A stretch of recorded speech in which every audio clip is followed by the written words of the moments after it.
या राज्याचे ज्येष्ठ नेते बळवंतराव चव्हाण साहेब यांचे सहकारी स्वर्गीय खासदार बळवंतराव चव्हाण साहेब वसंतराव चव्हाण साहेब यांच्या पूर्णाकृती पुतळ्याच्या अनावरण समारंभाच्या निमित्ताने होणाऱ्या स्मृती सोहळ्याला या ठिकाणी कोल्हापूर आलेले आम्हा सर्वांचे आदरस्थान सन्मान्य खासदार छत्रपती शाहू महाराज या कार्यक्रमाचे संयोजक आमचे सहकारी खासदार रवींद्र चव्हाण, खासदार कोकशेट्टी, प्रदेश काँग्रेसचे अध्यक्ष हर्षवर्धन सपकाळजी,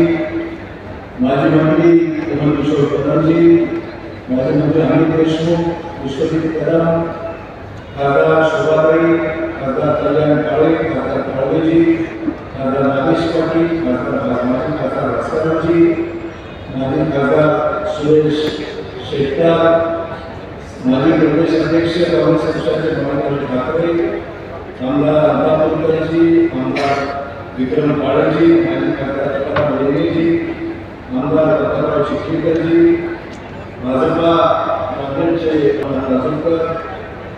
कोकणाजी, माधवराव गिनाळकर, हनुमंतराव पेटवणेकर, माजी आमदार भोशीकर साहेब, माजी आमदार पटणेजी,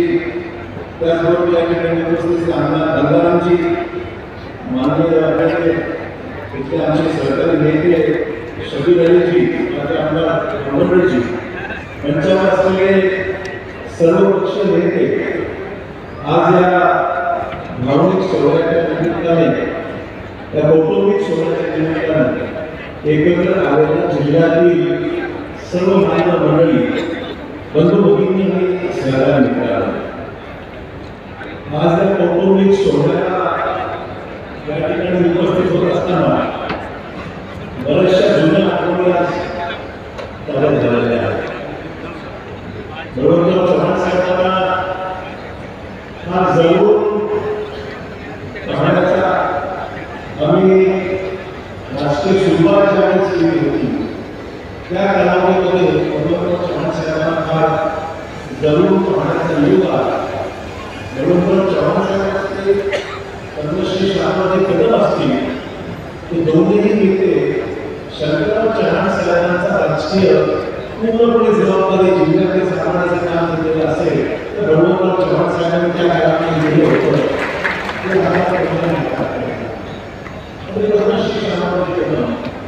लोकांनी मिळून जिल्ह्यातील जिल्हा परिषद ऐसा सब जन हो जाओ पीछे वाले कर शंकरराव चव्हाण साहेबांनी राज्याच्या जिल्ह्याची सांभाळ असताना जिल्ह्याचे पूर्ण नाव दोन्ही महाराष्ट्र अशा प्रकारची ही त्यावेळेसची संघटनात्मक रचना होती आणि त्यातून जिल्हा हा नेहमी पुढे राहिला. इथे राजकीयमध्ये कमी जास्त प्रमाणात होता, परंतु व्यापक विचार झालेला तर जिल्ह्याच्या विकसित राजकारणामध्ये,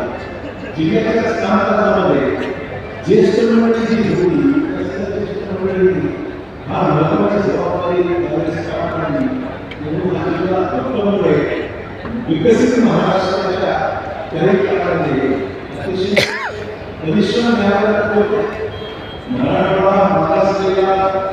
मागे असलेला भाग असा आपण नेहमी आपल्याला अशा करायचा निवडणूक करायची, परंतु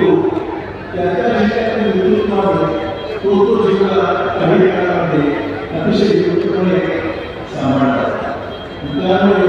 नांदेड जिल्हा दिसतंय त्या काळात लोकांचा त्याच्यामध्ये असलेलं योगदान नंतरच्या पिढीने आपल्या पिढीने आपल्या नेतृत्वाने जे साध्य करू शकलं आणि त्यामुळे त्यांच्या स्मृतीबद्दल बळवंतराव चव्हाण साहेबांचं कार्यक्षेत्र प्रामुख्याने नायगाव क्षेत्र बळवंतरावांच्या अधिपत्याखाली राहिलेलं आहे आणि त्यांनी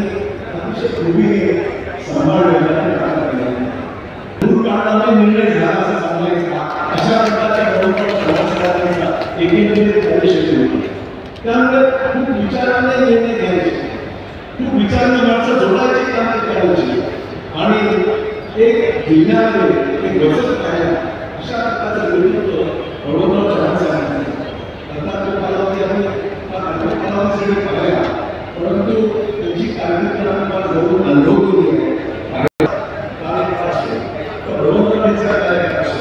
त्या कार्यक्रमाला सर्व आठवणी आपल्या डोळ्यासमोर सदैव राहतात, आपल्या डोळ्यासमोर सदैव राहतात आणि त्यांच्या कल्पनेतून त्यांच्या विचारांची ऊर्जा मिळते. अशा प्रकारची परिस्थिती ही आहे.